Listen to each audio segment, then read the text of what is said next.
Ang gabing iyon ang simula ng lahat. Ang gabing iyon, tinawag ako ng sarili kong manugang na para bang ako ay isang utusan sa sarili kong pamamahay. Hindi, mas malala pa.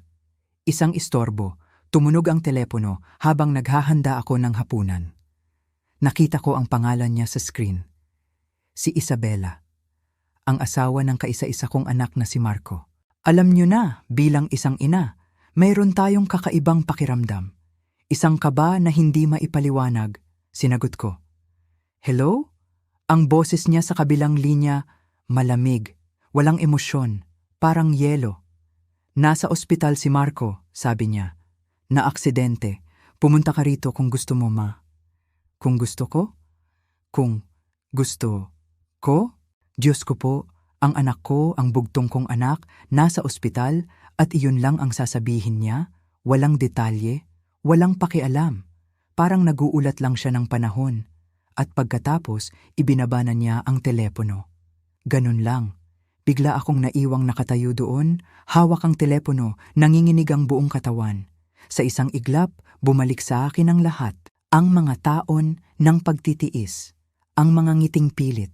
Ang pakiramdam na ako ay isang dayuhan sa buhay ng sarili kong anak. Naalala ko ang mga handaan, mga Pasko, kung saan ako ang nagluto. Ako ang nag-asikaso ng lahat, pero sa oras ng kainan, ako ay nasa kusina, habang sila ay nagtatawanan sa sala. Naalala ko ang mga tingin ni Isabela sa tuwing bibisita ako, na para bang sinusukat niya ang halaga ng aking suot na damit, na para bang ang pagdating ko ay isang malaking abala. Ang hiya. Iyon ang salitang tumatak sa isip ko. Ang kahihiyan na naramdaman ko sa loob ng maraming taon. Ang kahihiyan na hindi ko maipakita sa kanila. Dahil para sa kapakanan ni Marco, tiniis ko ang lahat. Tiniis ko ang pakiramdam na ako'y hindi mahalaga. Na ako'y isang anino na lang. Pero ang tawag na iyon ang pinakamasakit sa lahat. Pumunta ka kung gusto mo. Para bang sinasabi niya na, wala kang silbi dito, pero sige, para masabi lang na sinabihan ka namin.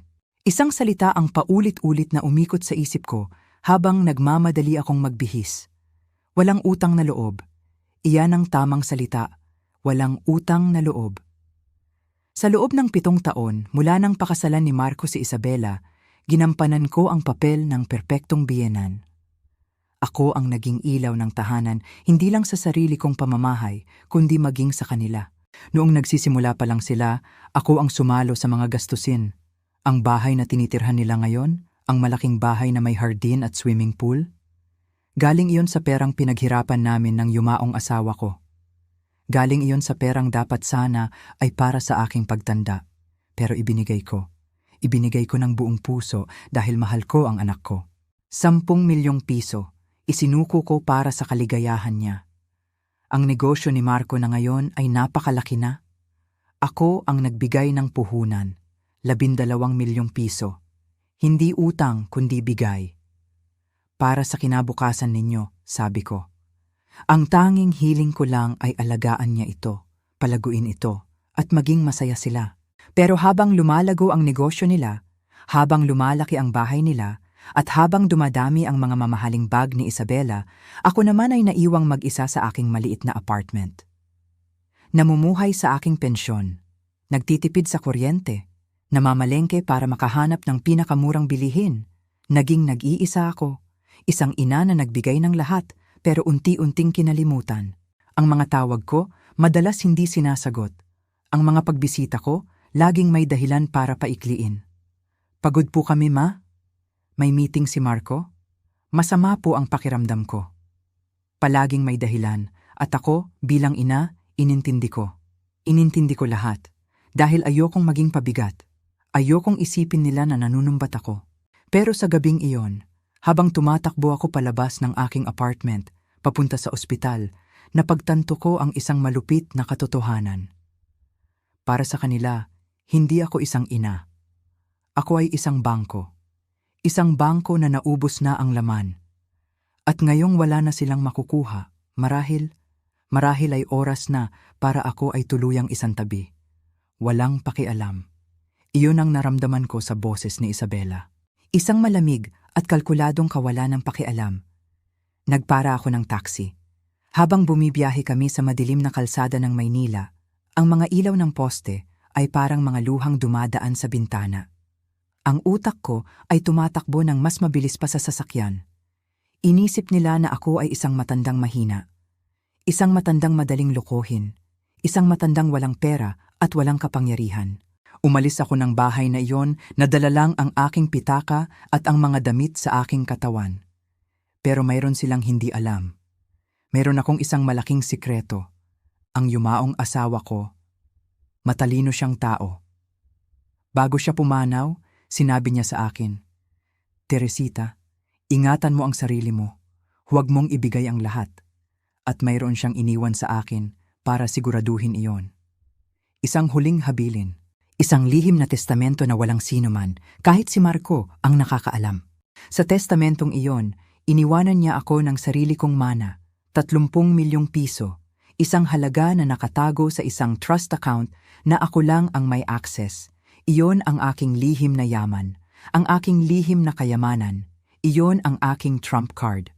Sa loob ng maraming taon, hindi ko ginalaw ang perang iyon. Namuhay ako ng simple, sa pag-aakalang hindi ko ito kakailanganin. Ngunit ngayon, napagtanto kong ito ang aking sandata. Itinuring nila akong parang piyon sa kanilang laro. Ginalaw, isinakripisyo para sa kanilang kapakanan. Pero hindi nila alam, ang piyon na akala nila'y walang silbi, ay ang siyang may hawak ng susi sa buong laro. Ang lola na kanilang itinaboy, ngayon siya na ang magiging mangangaso. Ang kaba sa aking dibdib ay unti-unting nawala. Napalitan ito ng isang malamig na determinasyon. Hindi na ito tungkol sa personal na sakit. Ito ay tungkol sa katarungan. Ito ay tungkol sa pagbawi ng aking karangalan. Ang pagbawi sa aking dangal. Gusto nila akong mawala. Gusto nila akong manahimik. Ngunit ginising nila ang isang bagay na hindi nila inaasahan. Ang lakas ng isang inang sinagad sa sukdulan. Ang tapang ng isang babaeng wala nang maaaring iwawala. Hindi ko lang babawiin ang kung ano ang sa akin. Hindi ko lang sisiguraduhin na ligtas ang aking anak. Bibigyan ko sila ng isang leksyon. Isang leksyon na hinding-hindi nila malilimutan. Isang leksyon tungkol sa paggalang, sa utang na loob, sa kabayaran ng isang kataksilan. Hindi na ako mananahimik. Ikukwento ko ang lahat. Ilalabas ko ang katotohanan. Pagdating ko sa ospital, ibang tao na ako. Hindi na ang mahinang si Teresita. Ako ay isang inang lumalaban para sa kanyang anak. Ako ay isang babaeng ipinaglalaban ang kanyang dangal. At ito ang aking kwento. Kung naranasan mo na ring maging dayuhan sa sarili mong pamilya, kung naibigay mo na ang lahat pero pagwawalang bahala ang isinukli sa iyo, ilike at idoon sa likod ng manipis na pader, nagsimula ang pag-uusap na sisira sa lahat ng aking pinaniniwalaan. Narinig ko ang pormal na boses ng lalaki.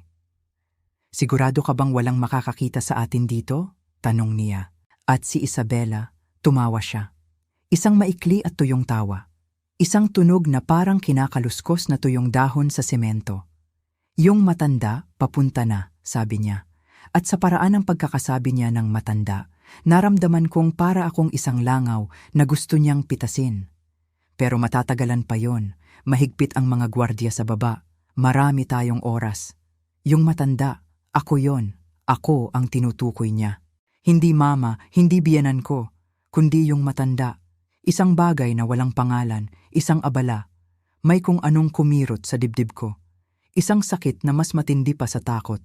Ngunit pinilit kong huwag gumalaw. Pinilit kong makinig. Dahil alam kong ito pa lang ang simula. "Mabuti," sabi ng lalaki, "na ngayon ay alam ko ng isang abogado. Kung ganon, daanan ulit natin ang mga dokumento. Ang pag-transfer ng bahay at lupa, kailangang plansyado na yan bago pa siya magising. Kung may itanong man siya, sabihin mong pinirmahan niya ang lahat bago ang aksidente. Ang bahay, ang aming bahay at lupa, ang bahay na ipinundar namin ng aking yumaong asawa. Ang bahay na ipinangalan ko kay Marco dahil nagtiwala ako. Dahil anak ko siya, dahil sa isip ko, sino pa ba ang pagkakatiwalaan ng isang ina kundi ang sarili niyang anak? 10 milyong piso, iyon ang halaga noon, Ang lahat ng aking seguridad, ang lahat ng aking kinabukasan, ibinigay ko sa kanya nang walang pag-aalinlangan. Dahil ang isang ina, nagbibigay, hindi nagbibilang. Naiintindihan ko, sagot ni Isabela. At sa boses niya, may narinig akong hindi pag-aalala. Hindi kalungkutan para sa asawang ilang hakbang lang ang layo. Ang narinig ko ay pananabik, tagumpay. Ang tunog ng isang taong nananalo sa isang laro na hindi ko man lang alam na nilalaro pala. Paano naman ang negosyo? Tanong ng abogado. Ang 12 milyong piso sa joint account ninyo. Kaya ko ring i-transfer yon. Mabilis na sagot ni Isabela. 12 milyon.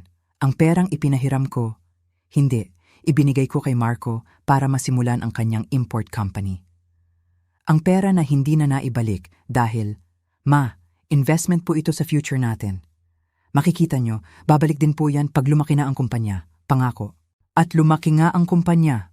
Dumating ang mga kontrata, pumasok ang kita. Pero ako, naiwan pa rin ako sa aking maliit na apartment. Nagluluto ng pagkaing galing palengke. Suot ang mga damit na 5 taon nang hindi napapalitan. Nagpapatay ng ilaw para makatipid sa kuryente.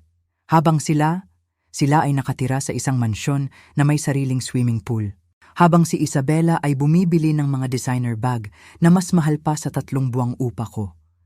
Habang si Marco ay nagpapalit ng sasakyan kada 2 taon na parang nagpapalit lang ng sapatos. Technically medyo komplikado yan dahil hindi ka nakalista bilang account holder, paliwanag ni Attorney Reyes. Pero kung hindi siya magigising sa mga susunod na araw, o kung magising man siya na may matinding pinsala sa pag-iisip, pwede kang mag-request ng temporary guardianship. Kapag nakuha mo yon, magkakaroon ka ng access sa lahat. Lahat-lahat. Bank accounts, properties, investments. Kung hindi siya magigising, paulit-ulit na umalingaw-ngaw ang mga salitang iyon sa aking isipan. Para silang mga patalim na lumulutang sa hangin. Sinabi nila iyon na parang nag-uusap lang tungkol sa isang bagay na posibleng mangyari, na parang isang bagay na inaasahan pa nga nilang mangyari. Itinakip ko ang aking kamay sa aking bibig para pigilan ang isang sigaw, para pigilan ang aking sarili na masuka mismo doon sa malamig na pader ng ospital. Nanginginig ang aking mga binti kaya kinailangan kong humawak sa hamba ng pinto. Ang lamig ng kahoy ay gumuhit sa aking mga daliri. Ito ay isang bangungot, isang masamang panaginip. Iyon ang sinasabi ng isip ko. Ngunit ang sakit sa aking puso, ang panginginig ng aking katawan, lahat ay nagsasabing ito ay totoo. Totoong totoo. At pagkatapos, narinig ko ang tanong ni Isabela. Isang tanong na tumusok sa akin. Paano naman siya? Tanong niya. At sa paraan ng pagbigkas niya ng siya, naramdaman kong isa lang akong insekto. Isang bagay na dapat tapakan at durugin. Yung pakialamerang matanda. May habol ba siya sa batas? Isang mahabang katahimikan. Narinig ko ang kaluskos ng mga papel. Tila may sinusuri ang abogado. Sa batas, wala, sagot niya sa wakas. Base sa lahat ng record na tiningnan ko, wala ang pangalan niya sa kahit anong opisyal na dokumento. Hindi sa bahay, hindi sa negosyo, hindi sa mga account. Lahat ay nakapangalan sa asawa mo. At dahil ikaw ang legal na asawa at siya ay incapacitated, nasa iyo ang lahat ng pabor ng batas. Siya, wala siyang halaga. Wala siyang karapatan. Biyenan lang siya. Isang tagapanood. Wala akong halaga. Wala akong karapatan. Biyenan lang ako. Isang tagapanood. Ang mga salitang iyon ay parang mga balang yelo na tumama sa akin. Ang 68 taon ng aking buhay. Ang 40 taon ng pagsasama namin ng aking mabuting asawa. Ang 38 taon ng pagpapalaki sa isang anak na minahal ko ng higit pa sa sarili kong buhay. Lahat ng iyon nawalan ng saysay. Lahat ng iyon nabura ng ilang salita mula sa isang abogadong hindi ko kilala. At muling tumawa si Isabela. Ang tawang iyon. Ang tawang malakristal na narinig ko na nang 1,000 beses sa mga hapunan ng pamilya. Ang tawa niya habang inuutusan akong maghugas ng plato. Ang tawa niya kapag binibigyan ko siya ng regalo. Ang tawa na dati kong inakalang dala ng hiya. Diyos ko, naging bulag ako, napakatanga ko. Perpekto, sabi ni Isabela. At doon ko narinig ang kasunod na mga salita. Ang mga salitang nagpatigil sa pag-ikot ng aking mundo. Kung ganon, sabi ni Isabela, ang boses niya ay puno ng kasiyahan. Tuloy tayo sa orihinal na plano. Oras na para umalis ang abogado. Narinig ko siyang nagliligpit ng kanyang mga gamit. Pero bago siya umalis, nagbigay si Isabela ng isang detalye. Isang detalye na nagpaguho sa lahat ng natitirang pag-asa sa aking puso. Binibigyan ko na siya ng dinurog na tableta sa orange juice niya tuwing umaga, sabi niya sa isang boses na kaswal, na para bang nagbabahagi lang siya ng isang sikreto sa pagluluto.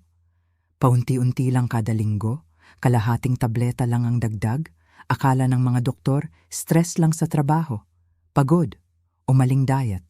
Walang naghihinala, walang-wala. Lason. Ang salitang yon, lason, sumabog sa loob ng aking isipan. Hindi ito aksidente, hindi ito sakit. Ito ay isang dahan-dahan at kalkuladong pagpatay. Ang anak ko, si Marco, ang aking munting Marco na dati kong kinakargada kapag may lagnat siya, nilalason. At ang naglalason sa kanya ay ang babaeng pinili niyang mahalin. Ang babaeng natutulog sa tabi niya gabi-gabi. Hindi na naproseso ng utak ko ang mga sumunod na salita. Para akong nalulunod, ang mga tunog ay naging malabo. Ang aking paningin ay nagdilim. Dahan-dahan akong napaupo sa sahig. Dumausdos ang aking likod sa malamig na pader ng silid na iyon. Ang aking mga kamay ay mahigpit na nakatakip sa aking bibig, pinipigilan ang anumang tunog na maaaring lumabas. Narinig kong nagpaalam ang abogado. Wala tayong pinag-usapan, sabi niya. Malinaw ba? Kasing linaw ng kristal, sagot ni Isabela. Narinig ko ang mga yapak ng abogado papalayo. Ang tunog ng kanyang mamahaling sapatos sa murang sahig ng ospital. Ngunit hindi umalis si Isabela. Nanatili siya doon, sa tapat ng pinto. Naririnig ko ang kanyang paghinga. Nararamdaman ko ang kanyang presensya sa kabila ng manipis na pader na naghihiwalay sa amin. At pagkatapos, nagsalita siya ulit. Ngunit ngayon, wala na siyang kausap. Nagsasalita siya sa kanyang sarili. O marahil, kinakausap niya si Marco na walang kamalay-malay sa loob ng silid. Kawawang tanga, bulong niya, at ang boses niya ay puno ng kamandag, isang purong lason na humapdi sa aking pandinig. Akala mo nakuha mo ako sa mga mumurahin mong bulaklak at mga pangakong walang laman. Hindi kita minahal, kahit isang araw, pero nasa iyo ang kailangan ko. Isang tanga-tangang ina na may pera, isang lumalagong negosyo, isang bayad na bahay at sapat na katangahan para ipangalan ang lahat sa iyo nang walang anumang legal na proteksyon. Ikaw ang perpektong biktima. Bawat salita ay isang sampal. Bawat pangungusap ay isang sundang na tumusok diretso sa aking puso. 7 taon. 7 taon silang kasal. 7 taon ng kasinungalingan. 7 taon na inakala kong masaya ang anak ko. Lahat ng mga sandali na hindi ko pinansin ay bumalik sa aking isipan. Lahat ng mga senyales na binaliwala ko. Ang mga pagkakataong bibisita ako at si Isabela ay magkukulong sa kwarto. Ang mga pagkakataong si Marco ay mukhang pagod at maputla, pero sinasabi niyang dahil lang sa trabaho. Ang mga pagkakataong nag-alok ako ng tulong, pero tinatanggihan niya ako na para bang nakakairita ang presensya ko. Hindi na po ako bata, ma, sabi niya dati. Kaya ko na po ang mga problema ko. Ngunit hindi niya iyon problema. Ang problema ay si Isabela. Ang problema ay ang lason na iniinom niya araw-araw sa kanyang orange juice. Ang problema ay ang halimaw na natutulog sa tabi niya gabi-gabi, na pinaplano ang kanyang kamatayan habang siya ay nananaginip ng isang kinabukasan na hindi na darating. At para naman sa iyo, pakialamerang matanda, nagpatuloy si Isabela. At naramdaman ko ang kilabot.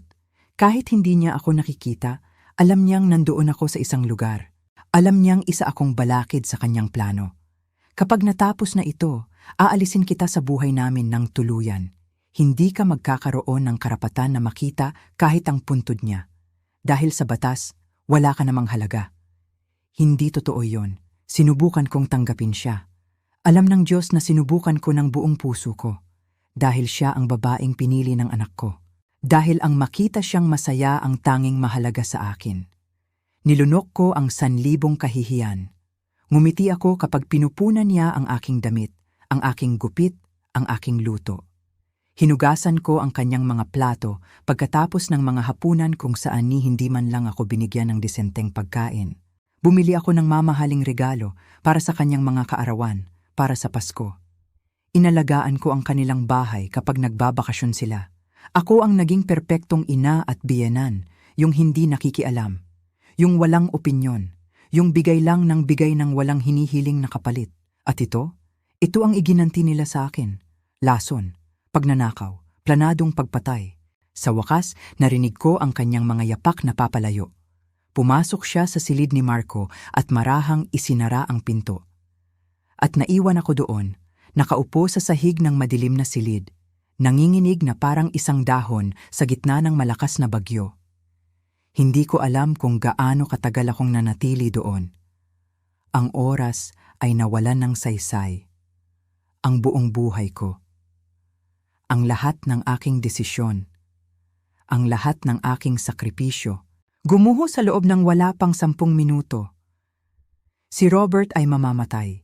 Hindi dahil sa aksidente, siya ay pinapatay at walang nakakaalam. Walang nakakaalam. Maliban sa misteryosong nurse na nagtago sa akin dito. Ang babaeng iyon na lumitaw na parang isang anghel. Pero ano ang gagawin ko? Tatakbo ba ako palabas at sisigaw? Tatawag ng pulis? Papasukin ko ba ang silid na iyon at kalmutin ang mga mata ng babaeng iyon? Tama siya sa isang bagay. Sa batas, wala akong laban. Salita ko laban sa salita niya. Isang matandang hysterical laban sa isang bata at magandang asawa na umiiyak para sa kanyang asawang may sakit. Sino ang paniniwalaan nila? Doon, sa likod ng manipis na pader, nagsimula ang pag-uusap na sisira sa lahat ng aking pinaniniwalaan. Narinig ko ang formal na boses ng lalaki. Sigurado ka bang walang makakakita sa atin dito? Tanong niya. At si Isabela, tumawa siya. Isang maikli at tuyong tawa. Isang tunog na parang kinakaluskos na tuyong dahon sa semento. Yung matanda, papunta na, sabi niya, at sa paraan ng pagkakasabi niya ng matanda, naramdaman kong para akong isang langaw na gusto niyang pitasin. Pero matatagalan pa yon, mahigpit ang mga gwardya sa baba, marami tayong oras. Yung matanda, ako iyon, ako ang tinutukoy niya, hindi mama, hindi biyenan ko, kundi yung matanda. Isang bagay na walang pangalan, isang abala. May kung anong kumirot sa dibdib ko. Isang sakit na mas matindi pa sa takot. Ngunit pinilit kong huwag gumalaw. Pinilit kong makinig dahil alam kong ito pa lang ang simula. Mabuti, sabi ng lalaki, na ngayon ay alam ko ng isang abogado. Kung ganon, daanan ulit natin ang mga dokumento. Ang pag-transfer ng bahay at lupa, kailangang plansado na yan bago pa siya magising. Kung may itanong man siya, sabihin mong pinirmahan niya ang lahat bago ang aksidente. Ang bahay, ang aming bahay at lupa, ang bahay na ipinundar namin ng aking yumaong asawa. Ang bahay na ipinangalan ko kay Marco dahil nagtiwala ako, dahil anak ko siya. Dahil sa isip ko, sino pa ba ang pagkakatiwalaan ng isang ina kundi ang sarili niyang anak? 10 milyong piso, iyon ang halaga noon. Ang lahat ng aking seguridad, ang lahat ng aking kinabukasan. Ibinigay ko sa kanya ng walang pag-aalinlangan. Dahil ang isang ina nagbibigay, hindi nagbibilang. Naiintindihan ko, sagot ni Isabela. At sa boses niya, may narinig akong hindi pag-aalala. Hindi kalungkutan para sa asawang ilang hakbang lang ang layo. Ang narinig ko ay pananabik, tagumpay. Ang tunog ng isang taong nananalo sa isang laro na hindi ko man lang alam na nilalaro pala. Paano naman ang negosyo? Tanong ng abogado. Ang 12 milyong piso sa joint account ninyo. Kaya ko ring i-transfer yon, mabilis na sagot ni Isabela. 12 milyon. Ang perang ipinahiram ko? Hindi, ibinigay ko kay Marco para masimulan ang kanyang import company. Ang pera na hindi na naibalik dahil, Ma, investment po ito sa future natin. Makikita nyo, babalik din po yan pag lumaki na ang kumpanya. Pangako. At lumaki nga ang kumpanya. Dumating ang mga kontrata, pumasok ang kita. Pero ako, naiwan pa rin ako sa aking maliit na apartment. Nagluluto ng pagkain galing palengke. Suot ang mga damit na 5 taon nang hindi napapalitan. Nagpapatay ng ilaw para makatipid sa kuryente. Habang sila ay nakatira sa isang mansyon na may sariling swimming pool. Habang si Isabela ay bumibili ng mga designer bag na mas mahal pa sa 3 buwang upa ko. Habang si Marco ay nagpapalit ng sasakyan kada 2 taon na parang nagpapalit lang ng sapatos. Technically, medyo komplikado yan dahil hindi ka nakalista bilang account holder, paliwanag ni Attorney Reyes. Pero, kung hindi siya magigising sa mga susunod na araw, o kung magising man siya na may matinding pinsala sa pag-iisip, pwede kang mag-request ng temporary guardianship. Kapag nakuha mo yon, magkakaroon ka ng access sa lahat. Lahat-lahat. Bank accounts, properties, investments. Kung hindi siya magigising, paulit-ulit na umalingaw-ngaw ang mga salitang iyon sa aking isipan, para silang mga patalim na lumulutang sa hangin. Sinabi nila iyon na parang nag-uusap lang tungkol sa isang bagay na posibleng mangyari, na parang isang bagay na inaasahan pa nga nilang mangyari. Itinakip ko ang aking kamay sa aking bibig para pigilan ang isang sigaw, para pigilan ang aking sarili na masuka mismo doon sa malamig na pader ng ospital.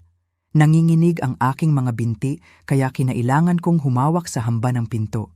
Ang lamig ng kahoy ay gumuhit sa aking mga daliri. Ito ay isang bangungot, isang masamang panaginip. Iyon ang sinasabi ng isip ko. Ngunit ang sakit sa aking puso, ang panginginig ng aking katawan. Lahat ay nagsasabing ito ay totoo, totoong totoo. At pagkatapos, narinig ko ang tanong ni Isabela. Isang tanong na tumusok sa akin. Paano naman siya? Tanong niya. At sa paraan ng pagbigkas niya ng siya, naramdaman kong isa lang akong insekto. Isang bagay na dapat tapakan at durugin. Yung pakialamerang matanda, may habol ba siya sa batas? Isang mahabang katahimikan. Narinig ko ang kaluskos ng mga papel. Tila may sinusuri ang abogado. Sa batas, wala, sagot niya sa wakas. Base sa lahat ng record na tiningnan ko, wala ang pangalan niya sa kahit anong opisyal na dokumento. Hindi sa bahay, hindi sa negosyo, hindi sa mga account. Lahat ay nakapangalan sa asawa mo. At dahil ikaw ang legal na asawa at siya ay incapacitated, nasa iyo ang lahat ng pabor ng batas. Siya, wala siyang halaga, wala siyang karapatan, biyenan lang siya, isang tagapanood. Wala akong halaga, wala akong karapatan, biyenan lang ako, isang tagapanood. Ang mga salitang iyon ay parang mga balang yelo na tumama sa akin. Ang 68 taon ng aking buhay, ang 40 taon ng pagsasama namin ng aking mabuting asawa, ang 38 taon ng pagpapalaki sa isang anak na minahal ko ng higit pa sa sarili kong buhay. Lahat ng iyon nawala ng saysay. Lahat ng iyon nabura ng ilang salita mula sa isang abogadong hindi ko kilala. At muling tumawa si Isabela. Ang tawang iyon, ang tawang malakristal na narinig ko na ng 1,000 beses sa mga hapunan ng pamilya. Ang tawa niya habang inuutusan akong maghugas ng plato. Ang tawa niya kapag binibigyan ko siya ng regalo. Ang tawa na dati kong inakalang dala ng hiya. Diyos ko, naging bulag ako, napakatanga ko. Perpekto, sabi ni Isabela. At doon ko narinig ang kasunod na mga salita. Ang mga salitang nagpatigil sa pag-ikot ng aking mundo. Kung ganon, sabi ni Isabela, ang boses niya ay puno ng kasiyahan. Tuloy tayo sa orihinal na plano. Oras na para umalis ang abogado. Narinig ko siyang nagliligpit ng kanyang mga gamit. Pero bago siya umalis, nagbigay si Isabela ng isang detalye. Isang detalye na nagpaguho sa lahat ng natitirang pag-asa sa aking puso. Binibigyan ko na siya ng dinurog na tableta sa orange juice niya tuwing umaga. Sabi niya sa isang boses na kaswal na para bang nagbabahagi lang siya ng isang sikreto sa pagluluto. Paunti-unti lang kada linggo, kalahating tableta lang ang dagdag. Akala ng mga doktor, stress lang sa trabaho, pagod, o maling diet, walang naghihinala, walang-wala, lason. Ang salitang iyon, lason, sumabog sa loob ng aking isipan. Hindi ito aksidente, hindi ito sakit. Ito ay isang dahan-dahan at kalkuladong pagpatay. Ang anak ko. Si Marco. Ang aking munting Marco na dati kong kinakargada kapag may lagnat siya, nilalason, at ang naglalason sa kanya ay ang babaeng pinili niyang mahalin. Ang babaeng natutulog sa tabi niya gabi-gabi. Hindi na naproseso ng utak ko ang mga sumunod na salita. Para akong nalulunod. Ang mga tunog ay naging malabo. Ang aking paningin ay nagdilim. Dahan-dahan akong napaupo sa sahig. Dumausdos ang aking likod sa malamig na pader ng silid na iyon. Ang aking mga kamay ay mahigpit na nakatakip sa aking bibig. Pinipigilan ang anumang tunog na maaaring lumabas. Narinig kong nagpaalam ang abogado. Wala tayong pinag-usapan, sabi niya. Malinaw ba? Kasing linaw ng kristal, sagot ni Isabela. Narinig ko ang mga yapak ng abogado papalayo. Ang tunog ng kanyang mamahaling sapatos sa murang sahig ng ospital. Ngunit hindi umalis si Isabela. Nanatili siya doon, sa tapat ng pinto. Naririnig ko ang kanyang paghinga. Nararamdaman ko ang kanyang presensya sa kabila ng manipis na pader na naghihiwalay sa amin. At pagkatapos, nagsalita siya ulit. Ngunit ngayon, wala na siyang kausap. Nagsasalita siya sa kanyang sarili o marahil kinakausap niya si Marco na walang kamalay-malay sa loob ng silid. Kawawang tanga, bulong niya. At ang boses niya ay puno ng kamandag. Isang purong lason na humapdi sa aking pandinig. Akala mo nakuha mo ako sa mga mumurahin mong bulaklak at mga pangakong walang laman. Hindi kita minahal, kahit isang araw. Pero nasa iyo ang kailangan ko. Isang tanga-tangang ina na may pera, isang lumalagong negosyo, isang bayad na bahay at sapat na katangahan para ipangalan ang lahat sa iyo ng walang anumang legal na proteksyon. Ikaw ang perpektong biktima. Bawat salita ay isang sampal. Bawat pangungusap ay isang sundang na tumusok diretso sa aking puso. 7 taon. 7 taon silang kasal. 7 taon ng kasinungalingan. 7 taon na inakala kong masaya ang anak ko. Lahat ng mga sandali na hindi ko pinansin ay bumalik sa aking isipan. Lahat ng mga senyales na binaliwala ko. Ang mga pagkakataong bibisita ako at si Isabela ay magkukulong sa kwarto. Ang mga pagkakataong si Marco ay mukhang pagod at maputla, pero sinasabi niyang dahil lang sa trabaho. Ang mga pagkakataong nag-alok ako ng tulong, pero tinatanggihan niya ako na para bang nakakairita ang presensya ko. Hindi na po ako bata, ma, sabi niya dati. Kaya ko na po ang mga problema ko. Ngunit hindi niya iyon problema. Ang problema ay si Isabela. Ang problema ay ang lason na iniinom niya araw-araw sa kanyang orange juice. Ang problema ay ang halimaw na natutulog sa tabi niya gabi-gabi, na pinaplano ang kanyang kamatayan habang siya ay nananaginip ng isang kinabukasan na hindi na darating. At para naman sa iyo, pakialamerang matanda, nagpatuloy si Isabela, at naramdaman ko ang kilabot. Kahit hindi niya ako nakikita, alam niyang nandoon ako sa isang lugar. Alam niyang isa akong balakid sa kanyang plano. Kapag natapos na ito, aalisin kita sa buhay namin ng tuluyan. Hindi ka magkakaroon ng karapatan na makita kahit ang puntod niya. Dahil sa batas, wala ka namang halaga. Hindi totoo yon. Sinubukan kong tanggapin siya. Alam ng Diyos na sinubukan ko ng buong puso ko. Dahil siya ang babaeng pinili ng anak ko. Dahil ang makita siyang masaya ang tanging mahalaga sa akin. Nilunok ko ang 1,000 kahihiyan. Ngumiti ako kapag pinupunan niya ang aking damit, ang aking gupit, ang aking luto. Hinugasan ko ang kanyang mga plato pagkatapos ng mga hapunan kung saan ni hindi man lang ako binigyan ng disenteng pagkain. Bumili ako ng mamahaling regalo para sa kanyang mga kaarawan, para sa Pasko. Inalagaan ko ang kanilang bahay kapag nagbabakasyon sila. Ako ang naging perpektong ina at biyenan, yung hindi nakikialam, yung walang opinyon, yung bigay lang ng bigay ng walang hinihiling na kapalit. At ito ang iginanti nila sa akin. Lason, pagnanakaw, planadong pagpatay. Sa wakas, narinig ko ang kanyang mga yapak na papalayo. Pumasok siya sa silid ni Marco at marahang isinara ang pinto. At naiwan ako doon, nakaupo sa sahig ng madilim na silid. Nanginginig na parang isang dahon sa gitna ng malakas na bagyo. Hindi ko alam kung gaano katagal akong nanatili doon. Ang oras ay nawalan ng saysay. Ang buong buhay ko. Ang lahat ng aking desisyon. Ang lahat ng aking sakripisyo. Gumuho sa loob ng wala pang 10 minuto. Si Marco ay mamamatay, hindi dahil sa aksidente. Siya ay pinapatay. At walang nakakaalam. Walang nakakaalam, maliban sa misteryosong nurse na nagtago sa akin dito.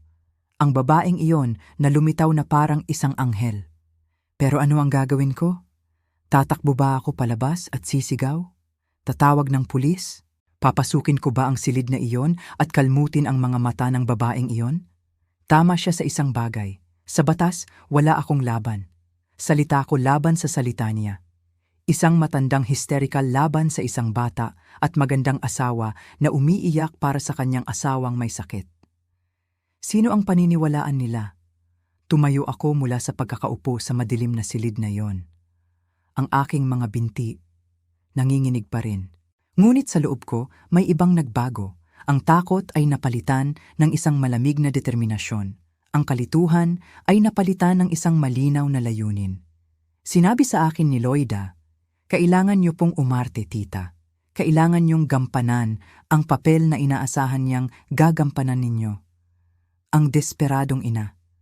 Ang nag-aalalang biyenan. Huwag po kayong magpapahalata kahit anong mangyari. Kaya't heto ako. Humarap ako sa salamin na nasa loob ng madilim na silid. Inayos ko ang aking buhok. Pinunasan ko ang aking mga luha, ngunit nag-iwan ako ng kaunting pamamasa sa aking mga mata. Kailangan kong magmukhang isang babaeng winasak ng pag-aalala. Isang babaeng handang maniwala sa kahit anong kasinungalingan. Huminga ako ng malalim. 1, 2, 3. Pagkatapos, binuksan ko ang pinto at lumabas. Ang pasilyo ay mas abala na ngayon.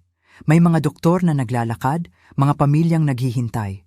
Bawat isa ay may sariling drama, sariling pasanin. At walang sino man sa kanila ang nakakaalam na sa loob ng silid 312. Isang pagtatanghal na mas matindi pa sa anumang teleserye ang magaganap. Naglakad ako papunta sa pinto. Ang bawat hakbang ay mabigat. Para akong naglalakad sa tubig. Inabot ko ang malamig na doorknob at pumasok ako. Ang silid ay mas malaki kaysa sa inakala ko.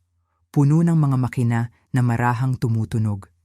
Mga monitor na kumukurap. At sa gitna ng lahat, sa puting kama, nakahiga ang aking anak. Ang aking Marco.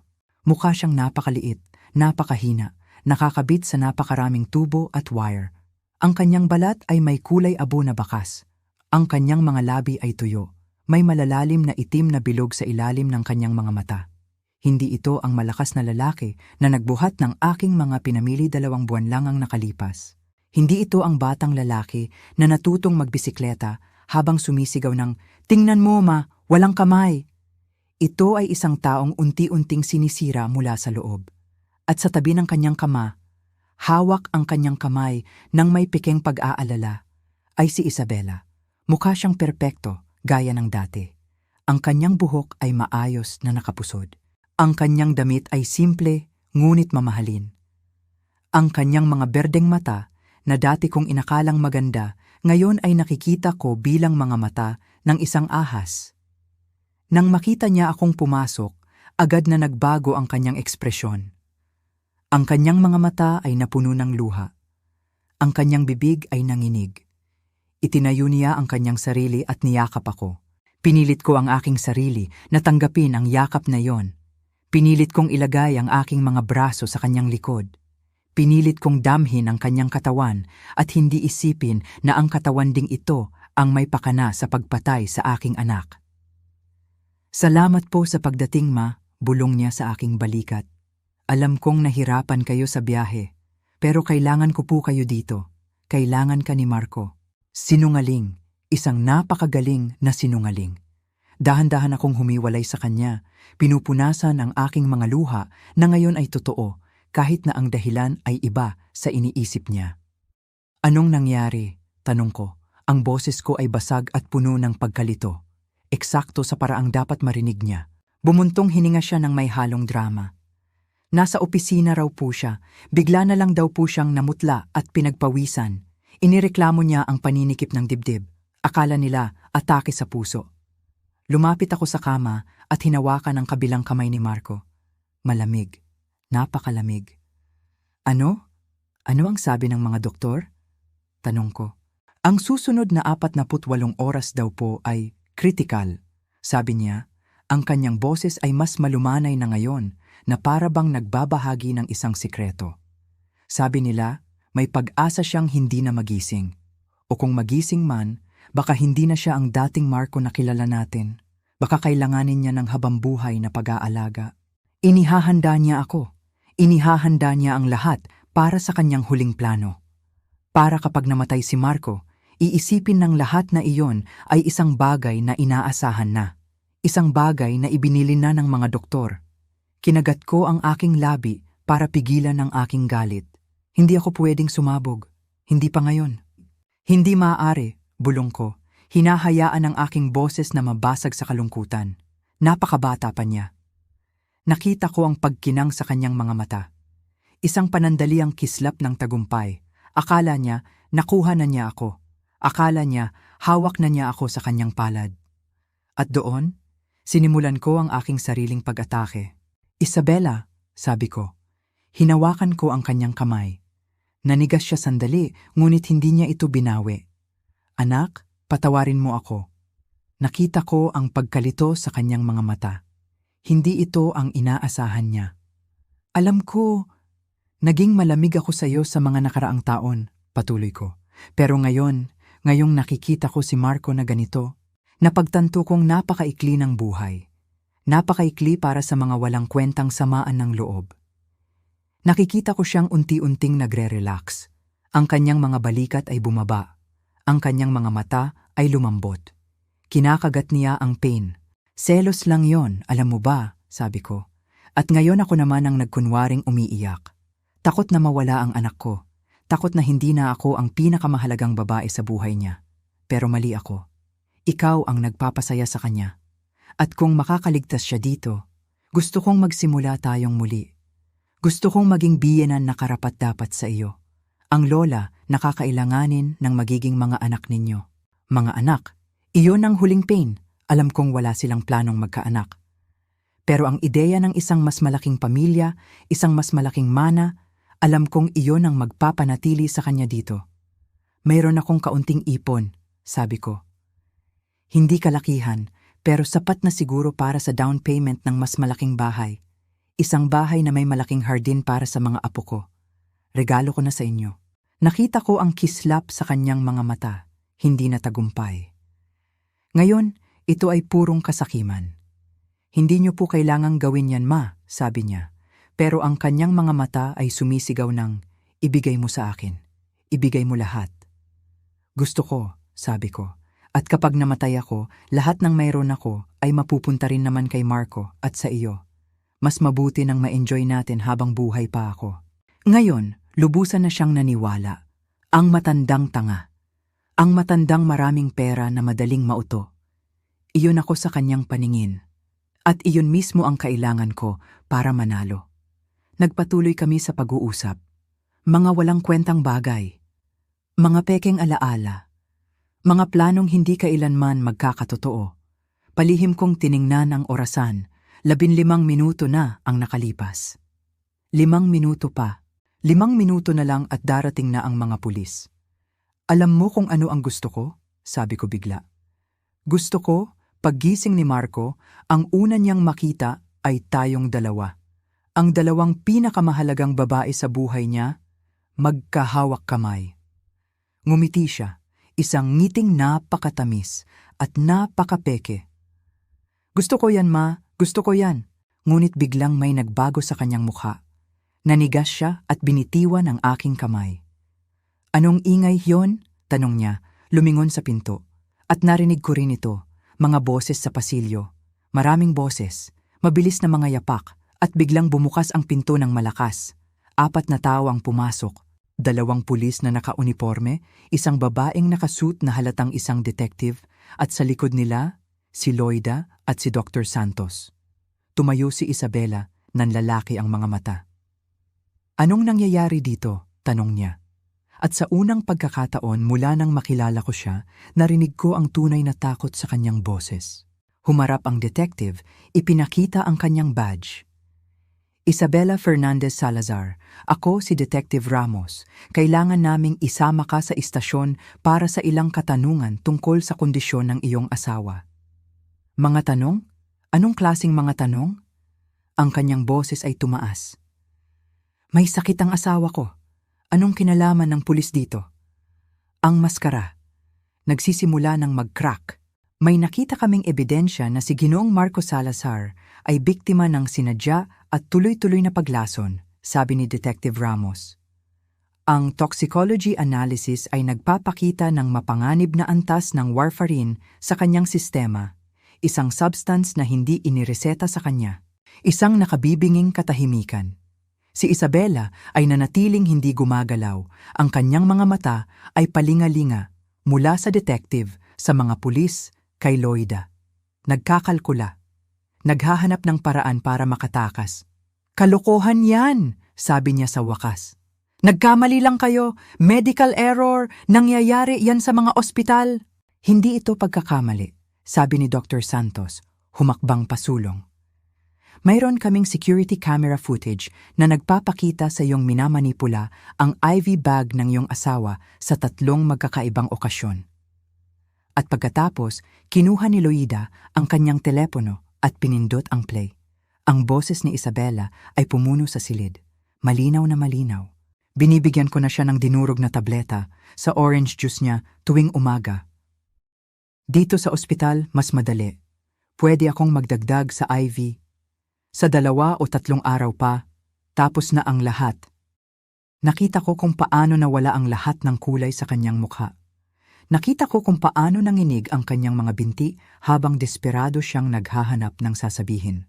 Kinuha yan sa maling konteksto, sinubukan niyang sabihin, ngunit wala nang naniniwala. Nasa amin din ang pag-uusap ninyo ng iyong abogado, si Atienza Reyes, na kasalukuyan na ring iniimbestigahan, patuloy ni Detective Ramos. Nasa amin ang mga dokumento na nagpapakita ng tangkang pag-transfer ng mga ari-arian. Nasa amin ang iyong internet search history para sa mga undetectable poisons. May sapat kaming ebidensya para kasuhan ka ng premeditated attempted murder at fraud. Tumingin siya sa akin. Ang kanyang mga berdeng mata ngayon ay puno na ng purong galit. Ikaw, sabi niya, parang isang ahas. Ikaw ang may gawa nito, matandang pakialamera. Hindi mo na lang hinayaan ang mga bagay-bagay. Dahan-dahan akong tumayo at lumapit sa kanya. Ako ang kanyang ina, sabi ko sa isang boses na mahina ngunit puno ng kapangyarihan. At ang isang ina, palaging pinoprotektahan ang kanyang mga anak. Akala mo maluloko mo ako. Akala mo isa lang akong matandang tanga, pero nagkamali ka. Isabela Fernandez Salazar, sabi ng isang pulis, inilabas ang posas. Arestado ka sa salang attempted murder in the 1st degree. Ang metalikong tunog ng posas habang isinasara sa kanyang mga pulso. Nagpumiglas siya, sumigaw, ngunit dinala na siya palabas. Bago siya tuluyang mawala, lumingon siya sa akin sa huling pagkakataon. Akala mo nanalo ka na? Sabi niya, puno ng kamandag. Pero hindi kanya paniniwalaan. Paggising niya, sasabihin kong gawa-gawa mo lang ang lahat at ako ang paniniwalaan niya. Palagi akong pinaniniwalaan niya. Ngumiti ako. Isang malungkot na ngiti. Wala nang halaga kung ano ang paniwalaan niya. Ang hustisya ay hindi nakadepende sa kanyang opinyon. Nakadepende ito sa ebidensya. At ang ebidensya ay nagpapatunay na ikaw ay may kasalanan. At dinala na siya palabas. Ang kanyang mga sigaw ay unti-unting humina sa pasilyo. Nanghina ang aking mga tuhod at sinalo ako ni Loida. Tapos na tita, bulong niya. Tapos na. Nailigtas niyo po ang anak ninyo. Ngunit hindi pa, dahil si Marco ay nakahiga pa rin sa kama. Walang malay, puno ng lason. Doktor, sabi ko, ang boses ko ay nanginginig. Ang anak ko, magiging maayos po ba siya? Sinimulan na namin ang detoxification treatment, sabi ni Dr. Santos. Malakas ang katawan niya. Malaki ang tsansa niyang makarecover ng tuluyan. Pag-asa. Iyon ay higit pa sa mayroon ako 2 oras lang ang nakalipas. Lumapit ako sa kama ng aking anak. Hinawakan ko ang kanyang kamay. Laban, anak ko, bulong ko. Laban para sa buhay mo. Ginawa na ni mama ang parte niya. Ngayon, ikaw na. Ang sumunod na 2 araw ay ang pinakamahaba sa buong buhay ko. Hindi ako umalis sa ospital. Si Loida ang naging anghel na tagabantay ko. Nagdadala ng kape, ng pagkain na halos hindi ko malasahan. Si Dr. Santos naman ay laging nag-a-update. Gumaganda ang kanyang vital signs, tita, sabi niya. Ang katawan niya ay lumalaban. Bawat oras na lumilipas ay isang maliit na tagumpay laban sa kamatayan na plinano ni Isabela. At sa 2 araw, habang ang sikat ng araw ay tumatagos sa bintana, nangyari ito. Gumala ang mga daliri ni Marco at pinisil niya ang aking kamay. Sumigaw ako. Nurse! Doktor! Dumating sila, si Loida, si Dr. Santos. Ginigising na siya, sabi ng doktor. Marco, kung naririnig mo ako, pisilin mo ulit ang kamay ng nanay mo. At ginawa niya. Mas mahigpit ngayon. Ang mga luha ay bumuhos mula sa aking mga mata. Anak ko, paulit-ulit kong bulong. Nandito ka na. Buhay ka. Dahan-dahan, ang kanyang mga talukap ay gumalaw at nagmulat siya. Ang kanyang mga mata, ang mga matang iyon na nakita ko mula pa noong siya'y isinilang, ay tumingin sa akin. Nalilito sa simula, ngunit pagkatapos ay nakilala niya ako. Ma, bulong niya, ang kanyang boses ay paos at halos hindi marinig. Ang isang salitang iyon ay sumira sa lahat ng pader na itinayo ko. Napaiyak ako sa kanyang dibdib, habang naramdaman kong marahan niyang hinaplos ang aking buhok. Nandito na ako, anak, sabi ko. Ligtas ka na. Pagkatapos ng ilang pagsusuri, kinumpirma ni Dr. Santos na walang pinsala sa kanyang utak. Isang milagro. Anong nangyari? Tanong ni Marco. Bakit ako nandito? At dumating na ang sandaling kinatatakutan ko. Ang sandali para sabihin sa kanya ang katotohanan. Umupo ako sa tabi niya. Marco, anak, may kailangan kang malaman. Simula ko. At ikinuwento ko sa kanya ang lahat. Mula sa pagtatago sa akin ni Loida, sa pag-uusap na narinig ko, sa lason sa orange juice, sa plano ni Isabela, nakita ko ang bawat emosyon sa kanyang mukha. Pag-aalinlangan, pagtanggi, galit, sakit. At sa huli, isang kalungkutan na dumurog sa puso ko. Hindi maaari, bulong niya. Si Isabela? Mahal niya ako. Itinigil niya ang kanyang sarili. Narinig niya ang sarili niyang mga salita. Ang orange juice, ang pag-aalaga, lahat ay bahagi ng isang nakamamatay na plano. Gusto mo bang marinig ang recording? Tanong ko. Umiling siya. Hindi. Ayoko. At umiyak siya. Ang aking matapang na anak. Umiyak na parang isang bata. Umiyak para sa kataksilan. Para sa mga nawalang taon. Para sa pag-ibig na inakala niyang totoo. Niyakap ko siya. Patawarin mo ako, anak, sabi ko. Patawarin mo ako dahil hindi ko napansin. Hindi niyo po kasalanan, ma, sabi niya. Ako ang kasama niya. Ako ang tanga. Hindi ka tanga, sabi ko. Nagtiwala ka dahil iyon ang ginagawa ng mabubuting tao. Nagtitiwala sila. Nag-usap kami tungkol sa mga kasinungalingan ni Isabela, kung paano siya dahan-dahang inilayo sa akin. Sinabi niya na kontrolado daw ninyo ako, ma, na gusto niyo kaming paghiwalayin, na sinisiraan ko siya sa inyo. At ako, naniwala ako. Ang sakit. Ang sakit na naramdaman naming pareho. Para sa mga nasayang na taon. Para sa mga hindi nasabing salita. Paano niyo pa po ako natitiis ngayon, ma? Tanong niya. Pagkatapos ng lahat ng ginawa ko sa inyo, hinawakan ko ang kanyang mukha. Dahil anak kita. At ang isang ina, hindi nangiiwan. Kahit gaano kasakit. Palagi siyang nandyan kapag kailangan siya ng kanyang anak. Umiyak kaming pareho. Ngunit sa pagkakataong ito, ang aming mga luha ay hindi lang dala ng sakit. Dala rin ito ng paghilom, ang simula ng isang bagong kabanata. 6 na buwan nang lumipas. 6 na buwan ng pagpapagaling para kay Marco. 6 na buwan kung saan ang aming relasyon ay muling nabuo. Mas matatag kaysa dati. Dumating ang araw ng paglilitis. Pumasok kami sa korte, magkahawak kamay. Nakita ko siya. Si Isabella, o dapat kong sabihin, si Karen Fields. Iyon pala ang tunay niyang pangalan. Mukha siyang iba. Wala na ang dating kislap, ngunit ang kanyang mga mata, ganoon pa rin. Malamig at puno ng galit, inilatag ng piskal ang lahat ng ebidensya. Ang audio recording, ang mga video mula sa security camera, ang toxicology report, ang testimonya ng 3 pang lalaki na naging biktima niya noon. Bawat ebidensya ay isang pako sa kanyang legal na kabaong. Tumestigo si Loida, tumestigo si Dr. Santos, at pagkatapos, ako. Umupo ako sa witness stand. Maaari niyo po bang ikwento sa amin kung ano ang narinig ninyo noong araw na iyon sa ospital? Tanong ng piskal, at ikinuwento ko. Bawat salita, bawat detalye, ang aking boses ay nanginginig, ngunit hindi ako tumigil. Ano po ang naramdaman ninyo nang marinig ninyong nilalason ang inyong anak? Tumingin ako diretso kay Karen. Naramdaman ko na parang guguho ang mundo ko, pero naramdaman ko rin ang galit. Isang galit na hindi ko alam na mayroon pala ako. Galit dahil may isang taong kayang maging ganito kasama. Pagkatapos, si Marco.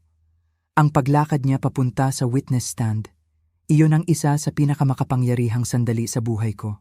Buhay. Matatag. Isang himala. Minahal mo ba siya? Tanong ng piskal. Tumingin si Marco sa kanya sa unang pagkakataon. Pagkatapos ng paglilitis, isang mabigat na pasanin ang nawala sa aming mga balikat.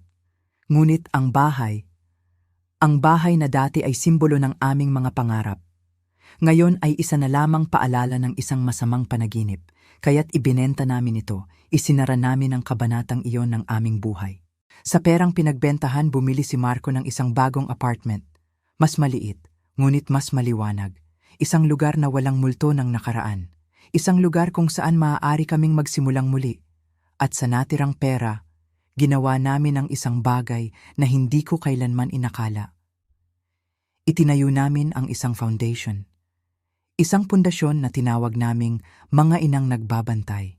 Ang aming layunin ay tulungan ang mga pamilyang naging biktima ng panloloko at pang-aabuso tulad namin. Nagbibigay kami ng libreng legal na tulong. Nag-aalok kami ng suportang psikolohikal. At kung kinakailangan, nagbibigay kami ng pansamantalang masisilungan. Si Loida, ang nurse na naging anghel namin, ay bahagi na rin ng aming team. Tinuturuan niya ang ibang mga nurse na magtiwala sa kanilang kutob, na makita ang mga senyales na hindi nakikita ng iba. Sa unang taon pa lang, 17 pamilya na ang aming natulungan. 17 kwento na sana'y nagtapos sa trahedya, ngunit nakahanap ng tulong sa tamang oras. At ako, si Teresita, ang matandang inakala nilang invisible, ang matandang wala raw halaga. Ako na ngayon ang nagsisilbing boses para sa mga hindi makapagsalita. Nagbibigay ako ng mga talumpati sa mga ospital, sa mga community center, kahit saan man ako imbitahan. Ikinukwento ko ang aming pinagdaanan, hindi dahil sa gusto kong ipagyabang ang aming tagumpay, kundi para magbigay ng babala, para magbigay ng lakas ng loob, para ipaalala sa lahat na ang kahihiyan ay hindi dapat nasa biktima. Ang hiya ay dapat nasa mga manloloko. Ngayon, habang isinusulat ko ang mga salitang ito mula sa aking sariling apartment na may tanawin ng dagat, isang apartment na binili ko mula sa aking sariling ipon na nabawi namin, mayroon akong nararamdamang kapayapaan. Isang kapayapaan na matagal nang nawala sa akin. Bumisita si Marco tuwing linggo para mananghalian. Nagluluto kami ng sabay, nagtatawanan kami, pinaplano namin ang hinaharap. Binabawi namin ang mga nasayang na oras, hindi sa pamamagitan ng pagbabalik tanaw sa nakaraan, kundi sa pagbuo ng isang bago at mas matatag na pundasyon. At kapag naaalala ko ang gabing iyon sa ospital, ang sandaling iyon kung saan narinig ko ang isang planong pagpatay, hindi na lang sakit ang aking nararamdaman. Nararamdaman ko rin ang pasasalamat. Dahil sa gabing iyon, natuklasan ko ang isang bagay tungkol sa aking sarili na hindi ko alam na mayroon pala ako. Natuklasan ko na ako ay mas malakas kaysa sa aking inaakala. Mas matapang kaysa sa aking naiisip. At mas makapangyarihan kaysa sa sinumang naniwala kasama na ang aking sarili. Ako si Teresita. Ako ay 68 taong gulang. And sa wakas, pagkatapos ng isang buong buhay ng pagbibigay, natutunan kong lumaban at ako ay nagwagi.